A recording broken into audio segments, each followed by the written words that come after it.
మన దేశంలో అనేక పురాతన ఆలయాలు ఉన్నాయి. ఒక్కో ఆలయానికి ఒక్కో ప్రత్యేకత ఉంటుంది. కొన్ని ఆలయాల్లో దేవతామూర్తుల మహిమలు ఆశ్చర్యకరంగా ఉంటాయి. అలాంటి వాటిలో ఒకటి కర్ణాటక రాష్ట్రం రామచూరు జిల్లాలోని గబ్బూర్ గ్రామంలో ఉన్న శ్రీ లక్ష్మీ వెంకటేశ్వర స్వామి ఆలయం. ఈ ఆలయానికి వందల ఏళ్ల చరిత్ర ఉంది. 12వ శతాబ్దానికి చెందిన సేవన వంశరాజు సింహాసనుడు ఈ ఆలయాన్ని పునరుద్ధరించినట్లు చరిత్ర చెబుతోంది. శివకేశవులిద్దరూ ఈ ఆలయంలో కొలువుదీరారు. దీని వెనక ఓ కథ ప్రాచుర్యంలో ఉంది. ఇక్కడ స్థల పురాణం ప్రకారం మొదటిగా ఈ ఆలయాన్ని శివుడి కోసం నిర్మించారు.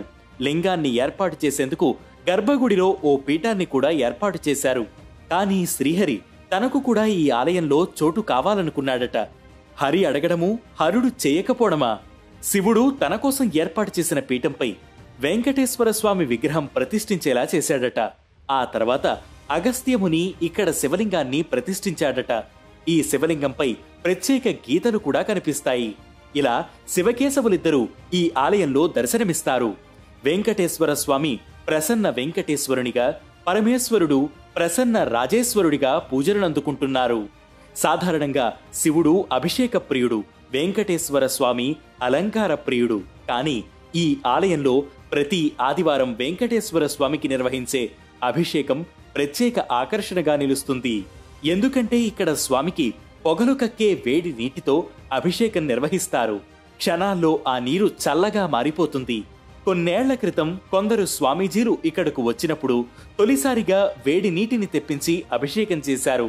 అప్పటి నుంచి ఈ సాంప్రదాయం కొనసాగిస్తున్నారు. కేవలం తలపై పోసిన నీరు చల్లగా మారడమే కాదు, స్వామివారి నాభిస్థానంలో పోసే చల్లని నీరు వేడిగా మారిపోతుందట.